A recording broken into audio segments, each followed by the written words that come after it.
Muito bem, eu vou dar as boas tardes a todos, enquanto estamos aqui neste compasso de espera para a entrada de todos os nossos participantes neste webinar.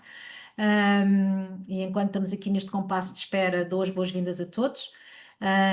E começo já por fazer aqui uma pequena introdução, que já foi feita também nos outros webinars. Este é o terceiro de um conjunto de 3 webinars que nós temos estado a dinamizar no âmbito do projeto Sustain Grow.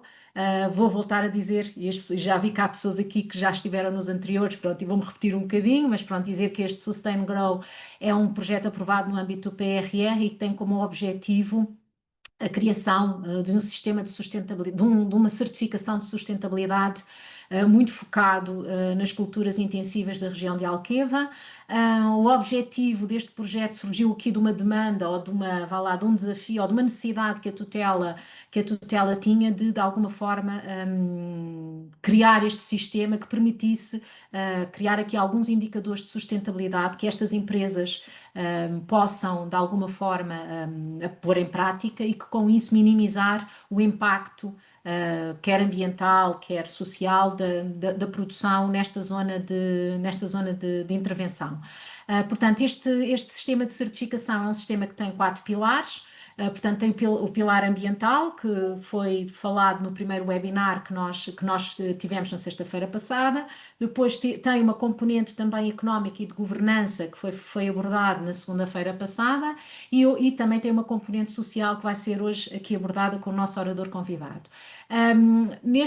Portanto, basicamente, este projeto tem estado muito, portanto, focado no desenvolvimento precisamente e na proposta de vários indicadores nestas 4 áreas, no sentido de permitir às empresas não só perceberem o seu posicionamento em termos de sustentabilidade nestas áreas e, acima de tudo, funcionar como uma ferramenta de melhoria contínua. Ou seja, de que as empresas consigam perceber quais são as áreas onde podem trabalhar um bocadinho mais para aumentar o seu nível de sustentabilidade e, com isso, portanto, haver aqui, como eu disse, esta melhoria contínua, no sentido de procurar realmente esta certificação.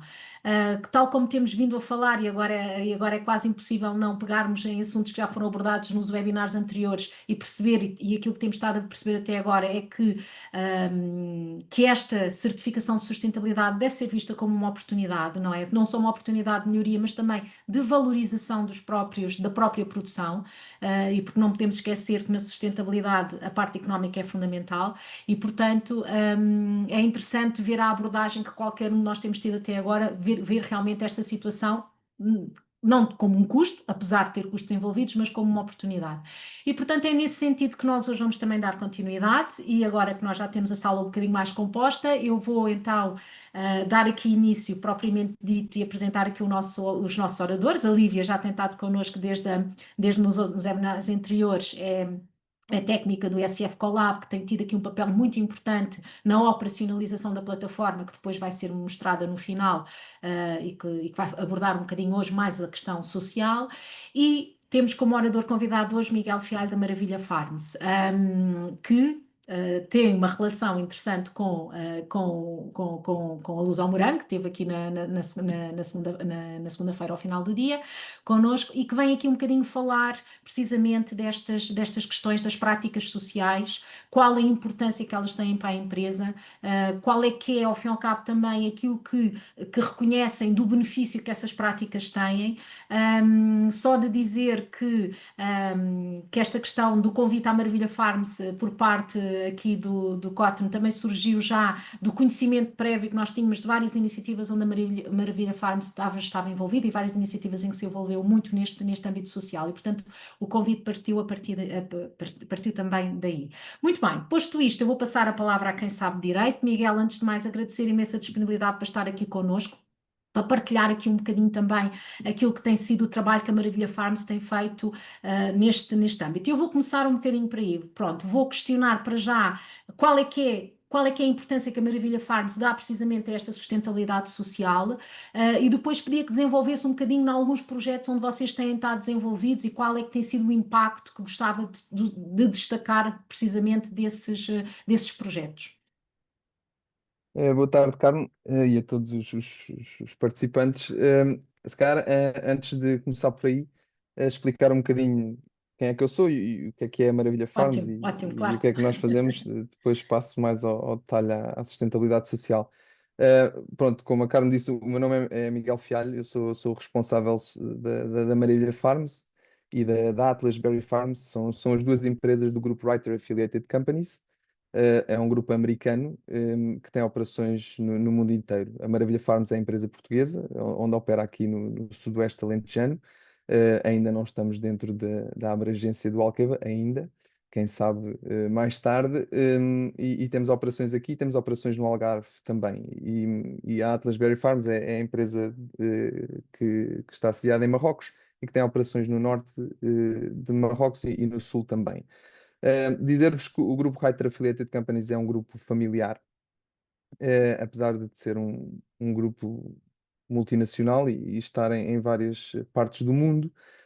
É um grupo puramente familiar e com uma componente familiar muito grande na forma de operar. E isso influencia muito também esta parte da componente social das várias empresas do grupo. Nós seguimos, digamos, regras e indicações da casa-mãe, e financiamento também da casa-mãe. A componente social esteve sempre presente desde o ano em que a empresa foi fundada aqui em Portugal, em 2007, mas já vem de décadas e de muitos anos atrás, em todos os locais onde o grupo opera. Eh, a componente social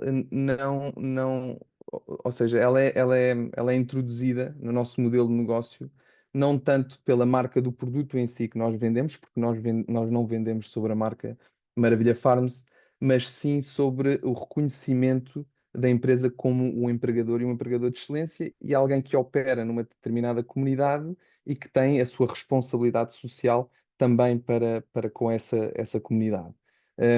E existem regras muito claras, existe um financiamento e quase um orçamento independente daquilo que é a operação, exclusivamente para esta componente social.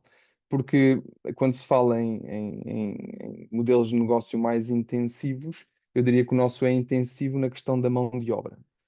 Ou seja, nós estamos muito dependentes do recurso humano, e por isso nós estabelecemos-nos numa região e numa comunidade com o intuito de ser um empregador de excelência e um empregador de preferência. E toda a componente social que nós temos, onde os nossos trabalhadores e as famílias dos nossos trabalhadores operam, é fundamental para atrair essa mão de obra e para que eles também possam vestir a camisola e sentirem-se integrados naquilo que é o modelo de negócio da empresa. E então, todas estas iniciativas que nós temos da componente social abrangem essencialmente duas vertentes. Uma vertente um bocadinho mais a médio e longo prazo, que são os chamados projetos de filantropia, que estão sobre a alçada de um departamento de filantropia global, que tem um orçamento um bocadinho mais robusto e que pretendem colmatar essencialmente três áreas: a saúde, a educação e o desporto, nas áreas onde os nossos trabalhadores residem e as suas famílias, e que têm uma duração aproximadamente de 3 anos, com o intuito de, passar desses 3 anos, iniciar-se então um novo projeto. E depois tem o outro pilar, que é aquilo que nós chamamos o impacto mais imediato nas comunidades, que são todas as ações que nós fazemos, seja de voluntariado, seja pequenos contributos para apoios de iniciativas locais, seja até de patrocínios de determinados eventos. E tudo isso tem os seus orçamentos independentes, sempre com o intuito de expandir a marca Maravilha Farms a toda a comunidade onde nós exercemos a nossa operação. Falar-vos um bocadinho sobre os projetos que nós temos desenvolvidos. Tendo em conta estes três pilares, portanto, e agora olhando para a filantropia, na questão da educação, do desporto e da saúde, uma coisa que nós percebemos desde o início, e porque trabalhamos com um grande número de trabalhadores imigrantes de diferentes nacionalidades, é sempre muito difícil entender quais são as suas necessidades. São necessidades diferentes, são origens diferentes, são culturas diferentes. E também as necessidades das comunidades face a este impacto que é a mão de obra e a mão de obra nas regiões onde eles residem. E então desde o início, o que nós fazemos todos os anos é um inquérito aos trabalhadores, a todos os trabalhadores, que às vezes chegam a ser mais de 800 trabalhadores, em várias línguas, para que eles nos digam aonde sentem as suas principais dificuldades, seja na questão da integração das famílias, seja na questão da vivência e do acesso aos serviços, seja na convivência com a população local. Existe um conjunto de perguntas que depois nos dão uma indicação de onde é que estão as principais dificuldades. Um, para mencionar, se calhar, os projetos mais recentes, mas aqueles que se calhar tiveram mais impacto, que iniciou em 2019, depois de um inquérito aos trabalhadores, foi quando percebemos que a comunicação era das principais entraves para a sua integração. E então daí surgiu a ideia do projeto chamado Português para Todos. O Português para Todos tinha como finalidade dar acesso ao ensino português a todos estes trabalhadores. E para isso foi montada uma estrutura com o apoio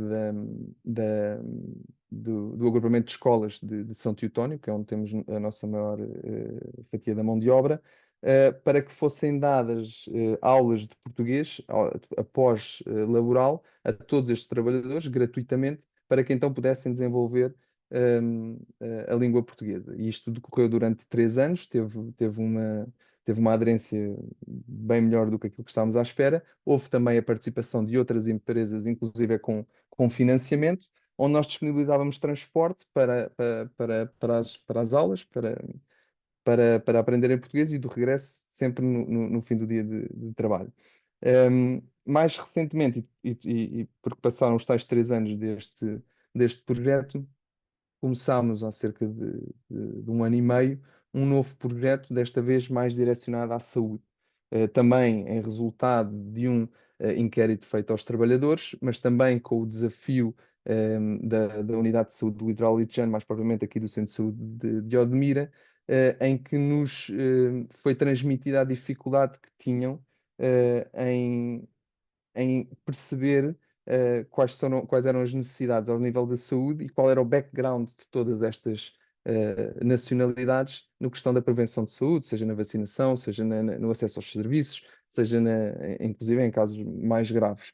E então iniciou-se o projeto chamado Cultivando Saúde, onde nós tivemos uma primeira fase que foi a formação de todos os técnicos de saúde locais para entender quais eram os diferentes desafios para estas diferentes nacionalidades e diferentes origens destes imigrantes, qual era o background que tinham em termos de cuidados de saúde, desde a nascença até à fase adulta, e depois também dar a conhecer aos trabalhadores e às comunidades, através de palestras, treinamento, de campanhas de vacinação, de qual seria a sua integração na realidade de Portugal e aquilo que são as necessidades e exigências do país. E depois, eventualmente, chegar ao momento em que são avaliados casos concretos de famílias, de pessoas, de comunidades, onde é preciso um cuidado mais rigoroso e mais local, para que então fosse deslocadas serviços de saúde para dar o apoio a essas comunidades. E é nesse projeto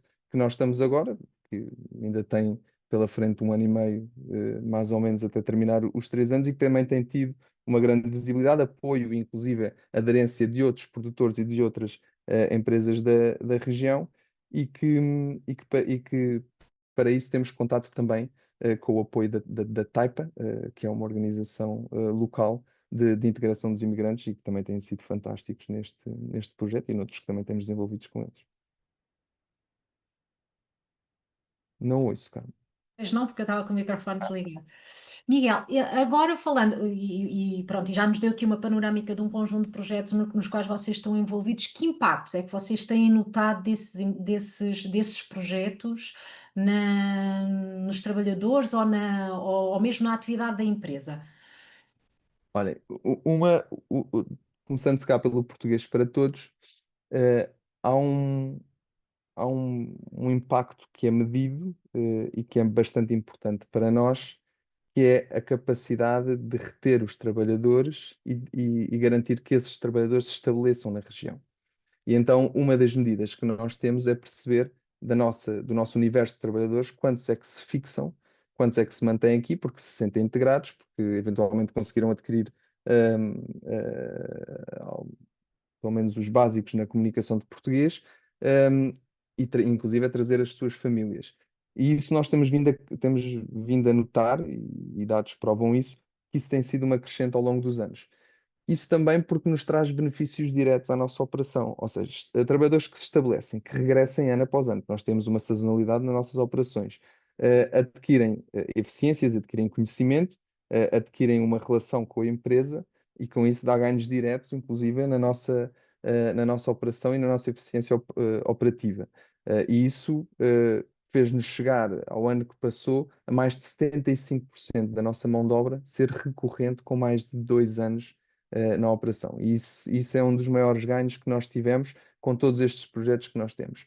Para além disso, temos também, obviamente, a medida de quão atraente nós somos como empregador. E aí, obviamente, que nos temos que comparar com outras empresas e com outros setores da região, em que nós, devido a todas estas iniciativas que nós temos, inclusive as condições que nós damos aos trabalhadores, eh, garantir que quando nós termos vagas abertas e quando precisamos de mão de obra, ela existe e eles dão preferência à Maravilha Farms.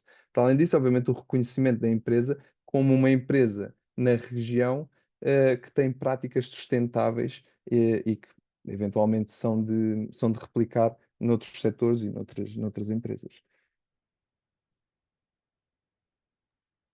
E, sim, portanto, ao fim e ao cabo, a questão do poder reter a mão de obra, não é, também é importante. Relativamente à questão da formação, em termos da parte das operações propriamente ditas, ou seja, da questão de formação, quer que vocês, para aquela que é natural, quer para aquela que é necessária no dia a dia, quer outro tipo de formação que vocês possam dar a esses trabalhadores. Vocês também têm um bocadinho essa experiência, ou seja, porque ao fim e ao cabo há trabalhos que podem ser especializados, não é? Portanto, quando vocês apostam num recurso humano, não é? Portanto, vocês têm esta atenção depois na questão da formação contínua destas pessoas. Sem dúvida. A formação é uma parte fundamental naquilo que nós fazemos. Nós temos, de facto, uma grande percentagem da mão de obra que é exclusiva para a colheita de fruta, por exemplo, mas temos muitas outras componentes técnicas do negócio que obrigam a alguma formação. Mas tanto uma como outra requer a formação desde o dia 1 que eles entram na empresa. Nós temos a chamada formação onboarding, ou seja, a formação quando os trabalhadores iniciam a sua atividade na Maravilha Farms, onde não só damos a conhecer eh, quem somos, o que fazemos, inclusive estas iniciativas sociais, como também damos formação específica naquilo que eles vão realizar. Nós temos uma estrutura muito bem definida e organizada, com processos muito bem definidos, para que qualquer pessoa nova que chega ou que quer que seja, facilmente seja integrada, sendo treinada a posteriori, mas também durante o processo de integração e desenvolvimento. Depois, para as áreas mais técnicas, nós temos um departamento responsável pela formação das pessoas e também recorremos, quando é necessário, a formações externas, sejam na condução de tratores, seja em formações específicas, seja de segurança, do que quer que seja, que inclusive recorremos, por exemplo, à Luz ao Morango ou à Uhum, ASA, uhum, em uhum. campanhas que tenham mais específicas e garantimos que essa formação existe, até porque é uma obrigação do empregador fazê-lo. E isso fazemos-lo para todas as funções que nós temos no campo e não só na parte administrativa também. Uhum. Uma das questões que vem muito, infelizmente, à baila na comunicação social tem muito a ver com a questão dos alojamentos, não é? Portanto, basicamente acaba por ser uma das questões que, infelizmente, enche os telejornais, muitas vezes depois não se dá seguimento, muitas vezes, pronto. Como é que vocês têm alguma, ou como é que vocês gerem esta questão do alojamento dos vossos Eh, trabalhadores? o alojamento, hoje em dia, tornou-se provavelmente um dos fatores determinantes para atrair a mão de obra, principalmente nesta região. Acho que todos tiveram a oportunidade de assistir durante a pandemia toda, digamos, toda a questão mediática à volta dos alojamentos e das condições de alojamento da região. Desde aí, eh, há coisas más que vêm por bem, mas a verdade é que se pôs um foco diferente na questão habitacional das pessoas. Nós já, nessa altura, alojávamos cerca de 350 pessoas em casas nossas, no meio urbano, com condições que são inspecionadas e certificadas para o efeito. E para além disso, após a pandemia, foi dada então a permissão para a instalação de unidades de alojamento temporário nas explorações, que nós investimos também, um investimento significativo, e que hoje em dia são fundamentais para garantir mais mão de obra. Alojamos cerca de 500 pessoas nas nossas habitações, alojamentos esses que têm regras específicas, regras essas que são partilhadas e também demonstradas e garantido que quem reside lá assim as cumpre desde o dia 1. Uhum. Não digo que é uma componente fácil de gerir, é uma componente muito difícil de gerir a questão dos alojamentos, pela questão de que se trabalhamos com pessoas, como eu disse, de culturas diferentes, de origens diferentes, com hábitos diferentes, mas que passa também um bocadinho pela responsabilidade, e as casas e as habitações permitem-nos isso, a parte educacional, de como é que são as regras do nosso país, como é que são as questões, por exemplo, tão simples como a higiene, como cuidar das suas coisas e do meio envolvente, e as casas permitem-nos isso. E é também, acaba por ser um ponto de muito fácil acesso para os trabalhadores quando nós queremos fazer uma formação, explicar algo em concreto, ter acesso a eles e ajudá-los também em dificuldades que ele tem. Nós temos um departamento de recursos humanos que acaba por perder muito tempo do seu tempo a dar esse apoio aos nossos trabalhadores, e nós fazemos questão que assim o seja. Temos um responsável sempre em cada unidade operativa para estar lá como a frente da empresa para apoiá-los nesse sentido. E os alojamentos é isso. Os alojamentos hoje em dia é uma ferramenta fundamental, e eu acho que vai ser cada vez mais no futuro. É preciso arranjar soluções. Acredito que estamos numa situação muito melhor do que estávamos no passado, mas aqui ainda não é satisfatória a 100%. Ou seja, nós vivemos numa região que, infelizmente, a disponibilidade de habitação é bastante reduzida, Limitado, pois. é muito limitada à construção, existe muito pouco investimento na construção de novas habitações e de habitações acessíveis, os preços têm estado a crescer ano após ano, e isso é de facto uma entrave muito grande. Agora, eu acho é que as empresas, e todas elas do universo do Zombrang e não só, da ASA também, são as primeiras a dizer nós estamos cá para arranjar soluções e queremos arranjar soluções. Permitem-nos arranjar soluções, definimos regras concretas e nós estamos cá para isso. Até porque é tão simples quanto isto, ou seja, se não há mão de obra, não há negócio, se não há casas, não há mão de obra. Portanto, nós temos que investir. Isso tem que haver obviamente, um, uma, uma vontade geral, e quando eu falo geral, é também do Estado, é também do governo, é Uhum, também uhum, das autarquias locais, para que assim o seja. Obviamente que tem que ser controlado, tem que ser auditado, existem autoridades para isso, uhum. mas é importante que o façam. E se as regras não estão bem estabelecidas, então assim dá-se origem, obviamente, Claro. ao caos. Ao caos, exatamente. Relativamente ainda a esta, ou se calhar passando aqui para uma outra questão também que está muito relacionada com a sustentabilidade social, e que tem muito a ver com a relação aqui entre, por exemplo, os fornecedores e clientes. Saltamos aqui um bocadinho, saímos aqui um bocadinho do âmbito já mais dos trabalhadores, mas relativamente também a esta relação que de alguma forma também, de alguma forma, pode caracterizar as relações sociais das empresas. Vocês têm alguma política relativamente a essa relação entre os fornecedores e os vossos clientes? Nós, como fornecedor e quem compra a fruta como cliente, essa Sim, relação. sim, exatamente. Ou então de vocês com os vossos fornecedores de fatores de produção, por exemplo, se Hum. vocês optam por fornecedores locais, se vocês têm, portanto, se existe aqui um bocadinho essa envolvência também com a economia da região. Sem dúvida. E aliás, foi feito um estudo pela Luz ao Morango, com a Ernst Young, que espelha exatamente isso, o impacto económico na própria região, e na questão dos serviços locais. por toda esta atividade e todos os parceiros e associados da Luz ao Morango. E é inacreditável o impacto económico que nós temos na região. E há uma preferência, obviamente, pelo serviço local, seja de produtos, seja de serviços, seja o que quer que seja, o recorrer ao fornecedor local. Obviamente que há determinadas dimensões e determinados produtos que assim não é o possível e temos que Claro, recorrer claro. a suporte externo. Mas o fator proximidade tem sempre um impacto muito grande, seja na assistência, seja na proximidade, até nos próprios custos de transporte, dos fatores de produção ou no que quer que seja, tem um impacto muito grande. Nós, como empresas, ou grande parte das empresas, eh, se há coisa que não nos interessa é gerir estoques de produtos, é dinheiro parado. Se nós tivermos um fornecimento recorrente de determinados fatores de produção, permite-nos não gerir estoques. E isso os operadores locais têm um papel fundamental, porque nós garantir que temos adubo daqui a 2 ou 3 dias, quando o pedimos, ou saber que só temos adubo, e dou o exemplo de Marrocos, que é onde nós operamos também, só temos o adubo passado um mês, obriga-nos a gerir stocks, obriga-nos Claro. a trazer adubos de outros sítios, obriga-nos a pagar transportes por isso, às vezes custos de importação. Aqui na região, esta toda a atividade agrícola que se veio a desenvolver permitiu crescer os fornecedores, crescer os serviços locais, para que isso assim não seja necessário.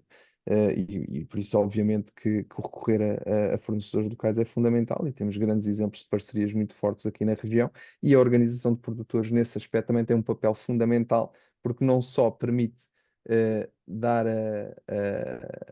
aos fornecedores a abrangência de todo o seu universo de produtores, como aos produtores dar a conhecer as melhores opções locais e inclusive negociar preços quando assim é necessário. É necessário.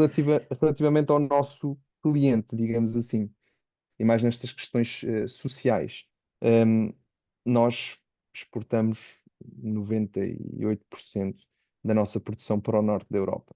E quando se fala no norte da Europa, está-se a falar de uma panóplia muito grande de mercados.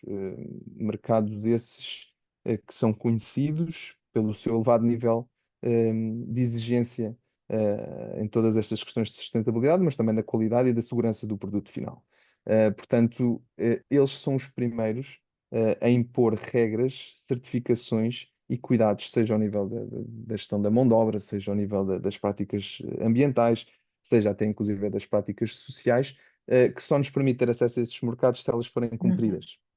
E as pessoas às vezes esquecem-se disso. Ou seja, nós para exportarmos para o Reino Unido, nós para exportarmos para a Alemanha, França, etc., as regras que nos são impostas, às vezes as pessoas não têm a noção do nível de exigência que é e a quantidade de certificações que nós temos. Nós temos LEED, temos Spring, temos Global Gap, temos GRASP, temos uma catrefada de Marks and Spencer, temos uma catrefada de certificações, todas elas de um nível de exigência inacreditável.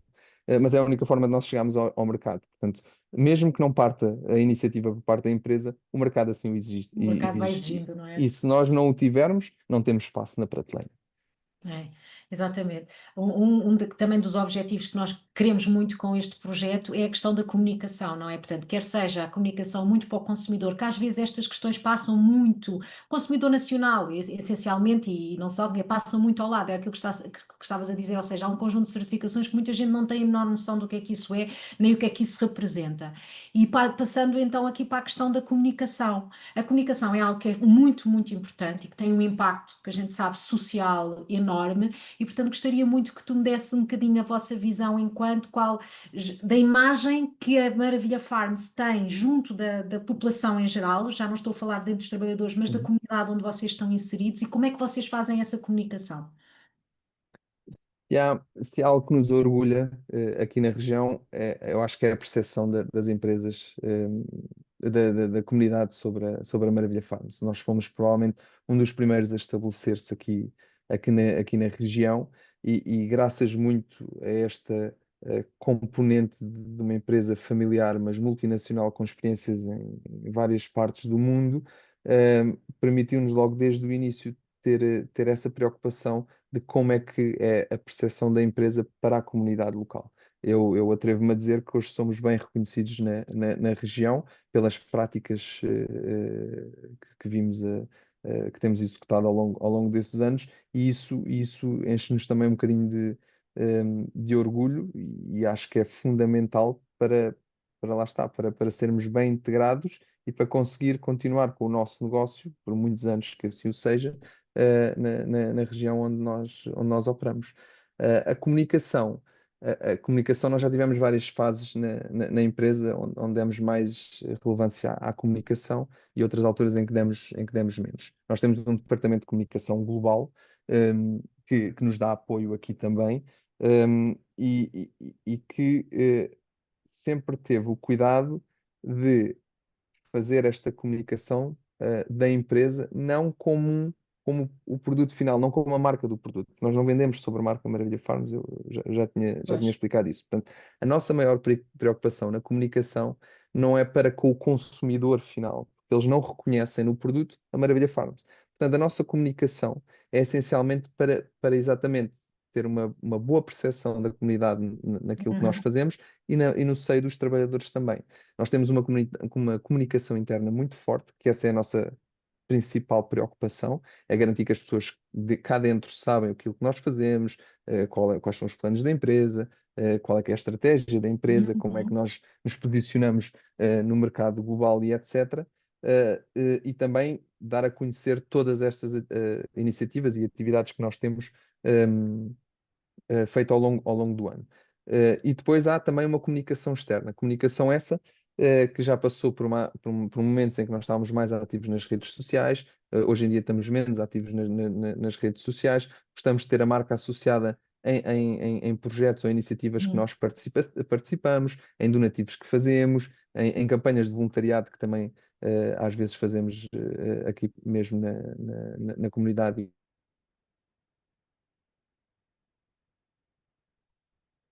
Miguel, deixámos de o ouvir. Não sei se.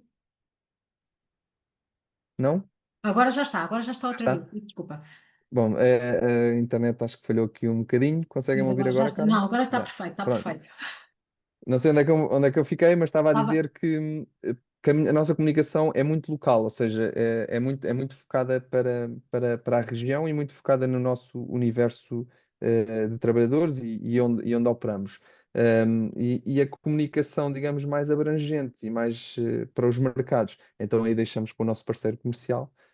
E em parte também, uma boa parte da comunicação é feita também pela Lusa Morango e iniciativas que temos Enquanto ok. com eles próprios. Temos, não sei se o Joel acabou por partilhar a iniciativa do Centro de Da Investigação da sustentabilidade. Não, por acaso Sustentabilidade. não falou, por acaso não Não falou. falou, mas pronto, Não. somos um dos parceiros do centro, que Sim. também tem a sua componente de comunicação. Obviamente que não é o principal objetivo, e o principal objetivo é arranjar soluções sustentáveis que possam, de facto, ajudar os produtores nos desafios que nós temos, e neste momento, sendo o principal foco a água.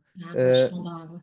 mas também é uma forma de nós comunicarmos. Nós trazemos escolas Exatamente. ao centro, trazemos escolas às nossas explorações, convidamos associações, já tivemos há uns anos atrás um dia aberto à comunidade e a quem nos quisesse visitar, e isso foi também em parceria com outras empresas, onde tivemos a oportunidade de mostrar ao vivo aquilo que nós fazíamos, quem eram as nossas pessoas e quais eram as práticas que nós tínhamos no campo. E isso tudo passa pela comunicação, ou seja, mostrar às pessoas aquilo que fazemos, e temos uma componente de porta aberta, de transparência total, e, obviamente quem quiser poderá saber tudo e mais alguma coisa sobre o Maravilha Farms. Muito bem, obrigada. Eu vou desafiar as pessoas que estão aqui a assistir para colocarem aqui as questões no Question and Answers. Enquanto vão colocando aqui as questões, eu passo então aqui a palavra à Lívia para fazer mais uma vez a apresentação da plataforma. Muitas das pessoas que aqui estão já viram anteriormente, mas ela vai focar agora um bocadinho mais só a questão social. E depois então farei as perguntas. Já aqui temos uma, mas incentivo a colocarem mais. Lívia. Posso só fazer uma pergunta ao Miguel Ai, antes claro de que eu sim. começar? Desculpa. Eu fiquei curiosa sobre os projetos, o que ele falou do Português para Todos e o Cultivando Saúde, e também citou uma organização local, né, a Taipa. Eu já tinha ouvido falar dela. Eu ia perguntar, por exemplo, o projeto Português para Todos. Você disse que ele acabou depois de 3 anos, mas ele continua de alguma forma atrelado a alguma associação ao município? Ou seja, como é que a Maravilha Farms vê a continuidade também dessas ações, que às vezes são um impulso que é preciso ser continuado, né?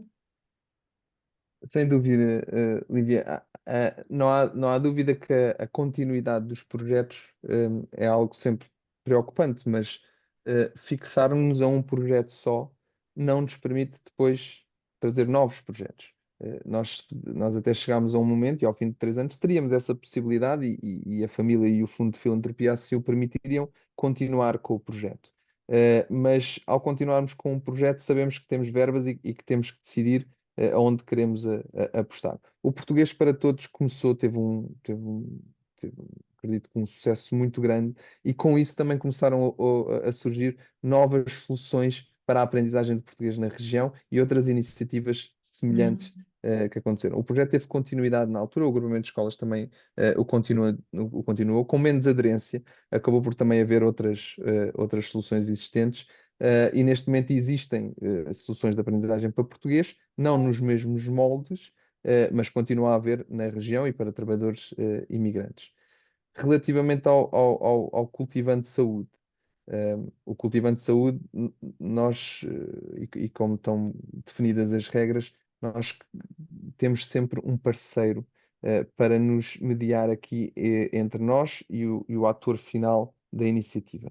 Neste caso, sendo a Unidade do Litoral Alentejano, o ator do projeto em si é a Taipa, que tem feito um projeto já, tem feito um trabalho fantástico na integração dos imigrantes desde muitos anos, com apoios nos serviços, com tradutores locais, com iniciativas a vários níveis para a integração dos imigrantes, e aí foi escolhida a Taipa como o parceiro ideal, sendo tão forte esta componente que é a componente de apoio à integração dos imigrantes. E com isso, a ideia aqui também é dar ao Centro de Saúde e à Unidade do Litoral Alentejano as ferramentas necessárias ao longo destes 3 anos para que depois possa continuar. Ou seja, nós estarmos a investir num projeto como o Cultivante de Saúde, onde estamos a formar técnicos de saúde sobre os diferentes desafios da saúde, estas diferentes origens, investindo em formações e em conhecimento com ligação direta às empresas, ao acesso aos trabalhadores no momento, no local de trabalho, onde eles podem fazer rastreios, estar no local, treinar, falar com eles, saber onde vivem, quais são as dificuldades. Isto vai dar uma base para a unidade de saúde poder continuar mesmo sem o projeto de filantropia em curso. Ou então, eventualmente, se quiserem desenvolver mais isto, agarrar outros financiadores. Porque uma das vantagens de ser o primeiro é que se dá uma visibilidade tal que muitas vezes depois dá origem a outras empresas, e isso já nos tem acontecido, e aconteceu-nos com o Cultivante de Saúde, que dizem, mas que boa iniciativa, eu também quero participar. E com isso depois dá continuidade aos projetos.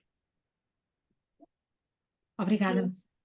Obrigada. Lívia. É Força. a continuação dos projetos também é um tema que a gente debate aqui, e acho que todo mundo que está nos projetos debate isso também. Independente de ser no cunho social ou outro, é sempre um ponto. Bom, se calhar vou apresentar. Ok. Bom, preparei aqui alguns slides. Estão a ver, né? Sim, lindamente, lindamente, Ok. Lívia. Pronto. A Carmen já fez a apresentação inicial do que é o Sustain Grow. Eu vou só aqui reforçar. Primeiro, meu nome é Lívia Pian, sou da equipe de investigação do Smart Farm Collab. Bem, o Sustain Grow é um sistema de certificação da produção nacional. Ele surgiu com uma demanda, assim, de uma demanda do Conselho de Ministros, justamente para criar um sistema de certificação que não fosse específico para uma cultura, mas que pudesse ser aplicada a diferentes culturas intensivas em Portugal. Claro que ele começou com um foco inicial no perímetro de rega do Alqueva, também no perímetro de rega do Mira e no Algarve. E o objetivo principalmente é criar um regime de certificação que possa posicionar os produtores quanto à sua sustentabilidade e propor também, ou seja, uma vez que você posiciona a sustentabilidade do produtor, é possível também definir metas de melhoria contínua, metas de melhores práticas, e no fundo é isso também que o sistema de certificação se propõe. Então, o sistema é baseado em indicadores, e aqui não posso deixar de referir que foi feito um trabalho muito exaustivo de levantamento de um benchmark de outras certificações que já existem, a fim de perceber também, mediante um mundo de certificações que já existe, até o Miguel abordou que eles já atendem a várias certificações e cumprem já com várias certificações, cada uma tem a sua exigência. A ideia aqui foi fazer um levantamento do que já existia, daquilo que é comum entre elas, e a busca por indicadores que refletissem alguma especificidade, mas ao mesmo tempo procurar entender que se uma empresa, como por exemplo a Maravilha Farm, já é certificada em várias outras certificações, como é que a gente não faz o trabalho repetido? Então, mais à frente, quando eu apresentar a plataforma, a gente indica mais ou menos aqueles indicadores que já constam, seja no Global Gap, seja no Leaf, ou Spring, ou outros, ou Grasp, numa espécie de uma forma de indicar que aquele indicador, se a exploração já respondeu a ele, e consegue comprovar isso, ele deixa de ser um obrigatório no Sustain Grow. Pronto. E no fundo é também que os nossos indicadores sejam enquadrados nos outros reportes ESG. Os indicadores têm uma estrutura baseada em pilares, pilar ambiental, econômico, social e da governança. Nos outros webinários eu falei mais do ambiental, econômico e da governança, aqui eu vou falar um pouco mais do social. Bem, são 7, vou aqui só passar aqui. Esses são os indicadores da dimensão ambiental, aqui da dimensão econômica e da governança, e no caso da dimensão social.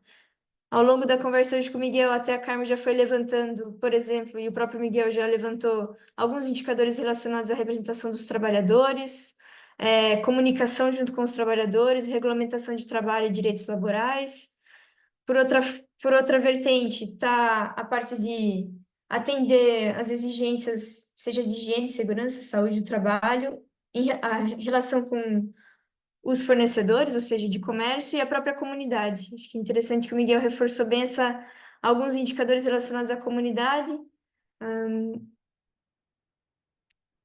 No total, nós temos 202 indicadores. É de referir que a maior parte deles são indicadores qualitativos, ou seja, a resposta é sim ou não.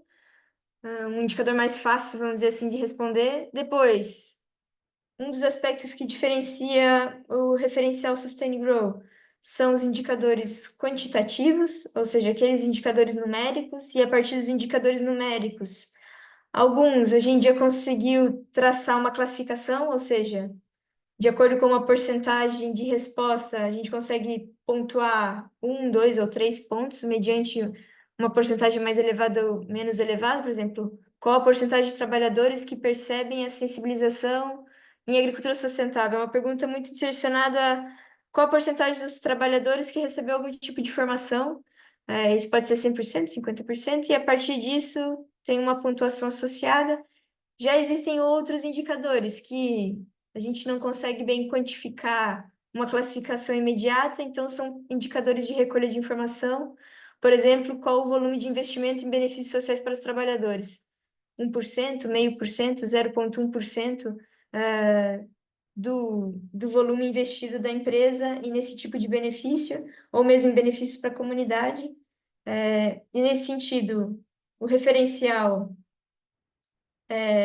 ajuda a ter informações que ainda estão dispersas, ajuda a concentrar essas informações para que no futuro a gente possa vir a ter uma classificação ou mesmo vir a ter dados mais concretos, seja para comunicar ou seja para comunicação interna ou então externa, né?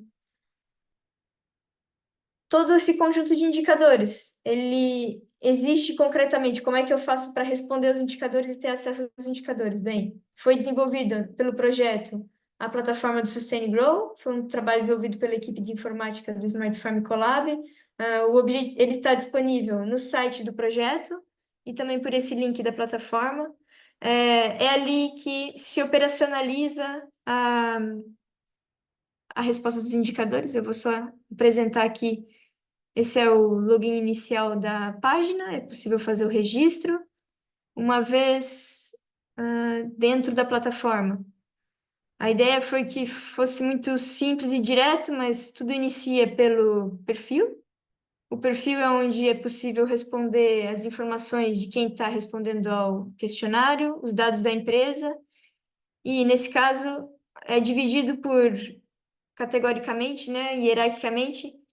Você preenche um conjunto de indicadores para uma determinada cultura e para uma determinada exploração. E dentro de uma exploração podem ter várias culturas ou mesmo várias parcelas. O importante é preencher a informação mediante o que é a sua unidade de produção. Então, vamos dizer que para alguns, uma unidade de produção pode ser 5 hectares de framboesa, por exemplo, e que naquela unidade se atua de certa forma. Para outras explorações pode ser 50 hectares, o importante é que ela seja representativa daquela realidade. Existem 2 tipos de culturas que tiveram o foco inicial do projeto, são as culturas protegidas, ou seja, aquelas, seja horticultura, seja pequenos frutos protegidos, ou seja, em estufa.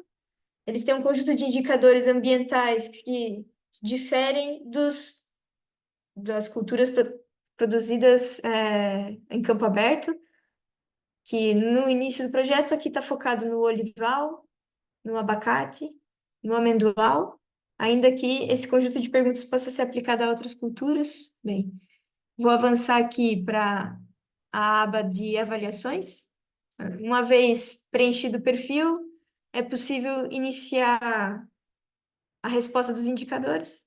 Eu vou colocar aqui uma avaliação que eu já iniciei a nível de testes. Por exemplo, aqui está o conjunto de indicadores ambientais, no caso, o conjunto de indicadores sociais. A maior parte deles é a resposta sim ou não, e se ele está ou não presente nessa certificação. E, eventualmente, quando a exploração já tiver essa certificação GRASP, um conjunto de indicadores acaba por não ser mais obrigatórios. Pronto. Em relação por exemplo, uma das perguntas numéricas está aqui, qual o volume de investimento em benefícios sociais dos trabalhadores? Então, é possível preencher. De certa forma, é um trabalho de ler indicador por indicador. Aqui tem uma breve informação sobre o que é o indicador. É possível salvar. E uma vez salvo e uma vez que se completa todos os indicadores e se submete à avaliação, é possível, na página de dashboard, visualizar aquelas que você já fez o preenchimento, ou que você já, ou ainda está em processo de preenchimento, por exemplo. Aqui, um dos testes de avaliação que eu fiz até o final já apresenta mais ou menos uma escala de ABCD, uma escala em porcentagem, de qual o nível, ou seja, aonde eu estou melhor pontuado ou pior pontuado, e aonde eu ainda preciso melhorar. E é possível consultar um PDF, ele é gerado automaticamente, onde é possível perceber aqueles que eu respondi sim e pontuei 1, ou aqueles que eu respondi não pontuei, não respondi e eu tenho 0. Isso já, por si só, já é um indicador de possíveis ações de melhoria para melhorar a minha pontuação. E a partir disso, definir algumas metas de melhora. Outra opção é, quando eu tenho ainda um questionário por fazer, pendente, eu posso editar ele ou também visualizar um PDF temporário. E é mais ou menos isso que, resumidamente, eu queria falar da plataforma. Lívia, Convidá-los a fazer exatamente. o Só uso. chamar a atenção que nós temos a decorrer no site do Sustain Grow um estudo de mercado, portanto um inquérito que é dedicado quer a produtores, quer distribuidores, quer na parte comercial, o que for, portanto, nas mais diversas áreas, para os vários agentes, um bocadinho sobre, para tirarmos aqui um bocadinho a informação sobre a importância destes sistemas, deste sistema de certificação em sustentabilidade e como é que as pessoas veem, como é que percepcionam, e isso é muito importante para depois podermos dar aqui também um contributo para melhorar precisamente esta percepção que as pessoas têm, e, em geral, quer que sejam consumidores, quer sejam produtores, sobre estas questões. Muito bem, vamos começar então aqui por algumas questões que temos aqui disponíveis, e a primeira era relativamente à questão da ACT. A empresa tem apoio, contacto direto com a ACT? É fácil esta relação, Miguel? Nós temos contacto constante com o ACT. Definir fácil é complicado. Ou seja, há situações em que é muito fácil, há outras que tornam-se um bocadinho mais complexas, até pela falta de regulamentação, e isto eu digo mais especificamente no caso das casas. Ou seja, não havendo uma indicação clara de quais são as regras para alojamento de trabalhadores, e não falo das chamadas, das famosas IATAs, essa está tudo claro, aí o ACT valida, está tudo certo. Nas questões contratuais e auditorias somos constantemente auditados, mas isso é a desvantagem de ser um grande player. Somos sempre selecionados nas questões É sempre na de roleta. auditoria e de inspeções, ganhamos sempre a roleta. Na questão das casas no meio urbano é aí onde as coisas às vezes não são tão claras. Ou seja, nós muitas vezes somos confrontados com situações de deveria haver mais uma casa de banho. Mas qual é os rácios em que nos basear? Porque não há, ou seja, há regras específicas para hostels, há regras específicas para hotéis, há regras específicas para determinado tipo de alojamentos. Para o caso de alojamentos de trabalhadores, as regras não estão bem claras. Quando as regras não estão bem claras, dá sempre asos a interpretações diferentes, ou aquilo que o inspetor no momento quererá implementar e exigir tem que se cumprir. E aí sim é onde às vezes não, digamos que torna-se um bocadinho frustrante na forma como se interpreta isso. Mas, de um modo geral, a relação é boa, é constante, temos o contacto direto e, às vezes, muitas vezes, até para tirar dúvidas em questões que Dúvidas, corremos ao ACT, porque é sempre melhor prevenir do claro. que, do que remediar. Jogar na antecipação, não é? Exatamente, exatamente. Outra das questões ainda relacionada também com o trabalho era se contratam empresas de trabalho temporário. Nós trabalhamos com algumas empresas de trabalho temporário, não trabalhamos com prestadores de serviço, trabalhamos com empresas de trabalho temporário que representam hoje em dia menos de 20% da nossa mão de obra total. Recorremos a empresas de trabalho temporário para para determinados momentos do ano, em determinadas condições, e só com algumas e bem selecionadas empresas de trabalho temporário, sim.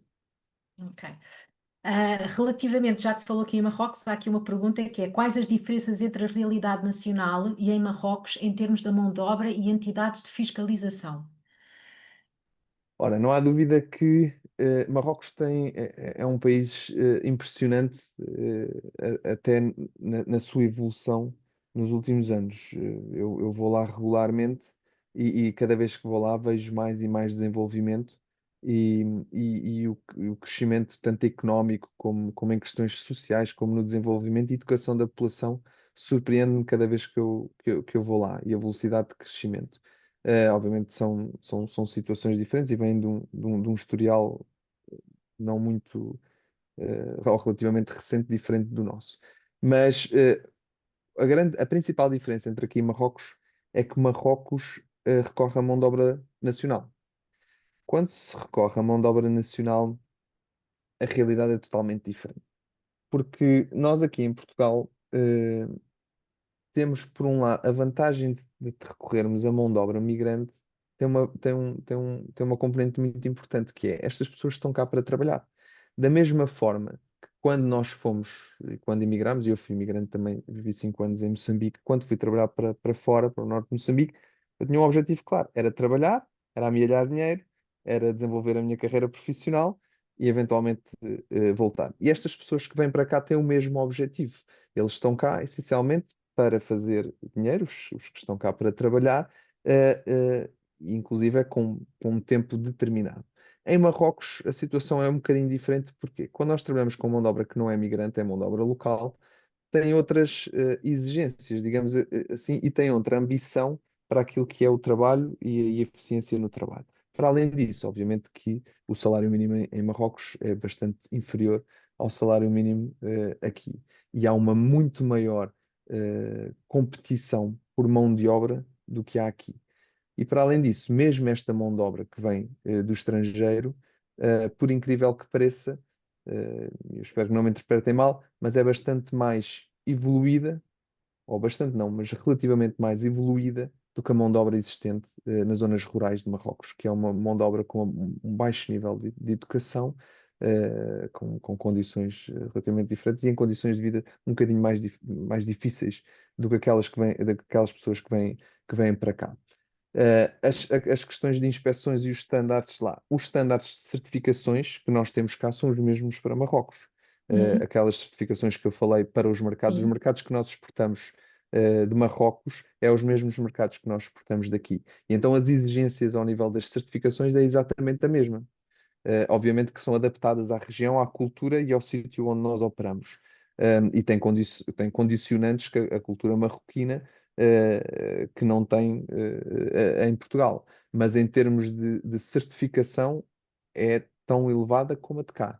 Agora, a questão da garantia dessa implementação ou o fator, digamos, das autoridades nas auditorias e na inspeção, eu diria que lá não é tão exigente como cá. Ok, muito bem. Ainda mais uma questão: como lidam com a opinião pública avessa à agricultura intensiva numa zona com questões de escassez de água? Que não é nada fácil, porque ora é mão de obra, ora é escassez de água, há sempre uma conotação negativa eh, relativamente à agricultura, à E um nossa bocadinho agricultura. alimentada por uma cultura intelectual, não é? Por uma classe, às vezes, não é? Sem conhecimento de causa, sem dúvida. E sem conhecimento de causa, não é? Mas que Sem- muitas vezes têm a janela mediática, não é? E que depois transformam aqui muito a mensagem. Mas pronto, mas diz, Miguel, diz. Sem dúvida, e isso também vai ao encontro daquilo que eu falei há pouco sobre a nossa comunicação. Houve alturas que somos mais ativos na comunicação, outra altura que somos menos. E isso também deriva um bocadinho daquilo que é a opinião pública sobre a nossa atividade. E houve momentos aqui muito difíceis para a região, houve momentos muito difíceis para o setor, não só o nosso, mas ao setor no geral, em que tentar combater essa opinião era quase mais prejudicial do que nos mantermos calados e quietos no nosso espaço. E durante muito tempo, principalmente durante os tempos de pandemia, em que a melhor posição que nós podíamos ter era, bom, não vale a pena, cada vez que falávamos, tentávamos dizer alguma coisa, tornavam a coisa contra nós e ainda era pior. Houve várias situações dessa. Portanto, nós a partir daí temos muito cuidado na forma como comunicamos. Diria que há cerca de 2 anos para cá as coisas têm mudado um pouco, por variadas razões, mas temos reestruturado também a forma como nós nos direcionamos à comunicação social. E não há dúvida que nesse aspecto a Luz ao Morango tem tido um papel fundamental. Porque a Luz ao Morango não fala sobre uma multinacional, Exatamente. não fala sobre um conjunto de produtores que se associam e que operam na região. Um, e com isso tem-nos permitido também montar uma série de iniciativas e atividades para nos provir, para nos dar informação e dados para combater essa opinião. Quem olha para os dados da região do perímetro de rega do Mira pode ver o impacto inacreditável que teve a redução no consumo de água, onde nós víamos de 40 milhões de metros cúbicos consumidos antes da crise da água, para anos em que agora a limitação são 12 e 15 milhões de metros cúbicos. Portanto, esta redução brutal no consumo, e na extração da barragem foi feita por múltiplas razões. Uma, sem dúvida, a contenção da expansão do setor na região, mas também por todos os investimentos que os agricultores fizeram para reduzir o consumo. Nós tivemos uma redução do consumo de mais de 36% daquilo que era o nosso consumo de água, sem reduzir a nossa produção. E fizemos isso com investimentos em reciclação de água, investimentos em reaproveitamento da água das chuvas, em redução no consumo das próprias plantas, mudando ciclos, e isso, o facto de produzirmos em substrato, permite-nos fazê-lo, mas também por utilização de sensores, de microtensiômetros, de investimentos em sistemas de rega, que também foi possível graças ao programa operacional da própria Ilusão Morango fazer esses investimentos, mas foi feito um investimento brutal. E é nessa componente que nós estamos a tentar agora focar a nossa comunicação, em que o Centro de Investigação para a Sustentabilidade tem sido o pilar para isso. E também o estudo que foi feito pela Ernst Young também que balanceia com o impacto económico do setor, e essa tem sido a nossa forma de comunicar, principalmente, comunicar com dados, comunicar com informação concreta e real daquilo que é a região, para também, digamos, drenar de argumentação negativa quem vem do outro lado. E essa tem sido o nosso foco principal. Muitas vezes a comunicação tem que ser mais proativa do que reativa, não é? Normalmente nós reagimos quando há uma notícia negativa, reagimos. Nós temos que fazer ao contrário. Eu acho que aqui o Centro de Sustentabilidade vem um bocadinho nisso, não é? É dar informação proativa do que é que já se está a fazer, não é? E isso vai mudando aqui um bocadinho, vai tirando o tal argumento que normalmente vai surgindo. Temos mais Sem uma dúvida. questão, que para já é a última que está aqui, que é, é engraçado. Tem a ver novamente com a mão de obra, e que é, por vezes o objetivo da mão de obra estrangeira é legalizarem-se para ir para o norte da Europa. Vocês sentem essa situação ou, como disseste há Sim, bocadinho, sentem? já temos tido trabalhadores a virem ter connosco, passado 5, 6 anos de trabalhar connosco, dizer, olhem, já tenho a minha residência, e agora vou para a Dinamarca, onde vou Ai, que ganhar 3 vezes engraçado. mais, Claro. ou para outro sítio qualquer. Mas isso é ilegítimo? Não, é um Não, objetivo. não. É um objetivo como outros qualquer. Trabalharam, tiveram aqui durante vários anos, estabeleceram-se durante 5, 6, alguns 7 anos, demora mais tempo, e partiram para outra. Da mesma forma como eu disse há pouco, eu também fui imigrante, também estive lá fora durante 5 anos, Como qualquer tive para, imigrante, não é? Como como qualquer qualquer imigrante. imigrante, Claro. assumir que todos eles vêm para cá para ficarem cá o resto da vida. Eu acho que é ilusório, não é, não, isso não vai acontecer. Esperemos que uma boa percentagem fique e se estabeleça, porque isso também é bom sinal. É sinal que demos condições para que eles ficassem, que trouxessem família, ficassem durante o tempo que tiveram cá, tiveram a contribuir, tiveram a trabalhar, tiveram a ajudar as empresas a desenvolver-se, tiveram a ajudar a economia a desenvolver-se, tiveram a contribuir para a segurança Exato. social. Pagaram os seus Chegou o impostos tempo, e vão tudo. procurar uma oportunidade melhor. E isso é de direito de qualquer um. Infelizmente, nós não podemos dar as oportunidades que permitam que ele não tenha que ir para outro sítio qualquer. E atenção, todos nós competimos por mão de obra dentro da Europa. Todos estamos no mesmo barco.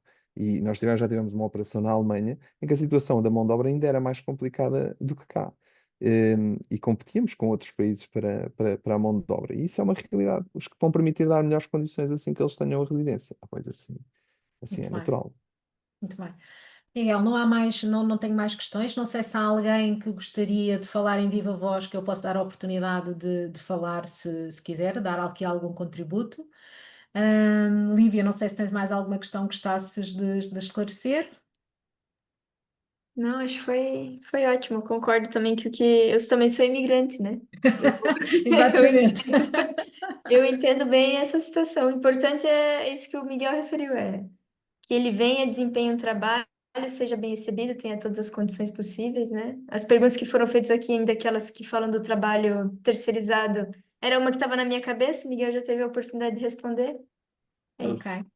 Muito bem, então, não havendo mais, eu resta-me imenso agradecer a disponibilidade, Miguel, por ter estado aqui connosco esta horinha, aqui a partilhar um bocadinho a vossa experiência também e aquilo que podem ser boas práticas e devem ser boas práticas e que, mais uma vez, se tornam, quando são realmente consequentes, trazem com toda, sempre benefício para as empresas e, portanto, é um bocadinho por aí também que temos que pensar.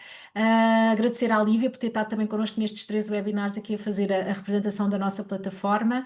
Agradecer a todos os que estiveram aqui connosco, esperando que tenha correspondido às expectativas. Houve aqui uma pergunta que foi colocada por um colega, se nós vamos disponibilizar os 3 vídeos. Sim, temos as autorizações dos oradores para poder disponibilizar e, portanto, vão ficar disponíveis no site do projeto e também no canal do YouTube do Cotton. portanto, claro que sim, pois nós daremos, quando assim for, nós daremos também essa informação. E pronto, resta-me agradecer, mobilizar-vos mais uma vez para irem até ao site do Sustain Grow e responder ao inquérito, que era muito, muito importante para nós. E pronto, e mais uma vez agradecer aqui aos oradores e até uma próxima oportunidade. Muito obrigada. Obrigado pelo convite, Carmo. Obrigado, Obrigada. Lívia. Até à próxima. Até à Obrigado. próxima. Obrigada. Obrigada.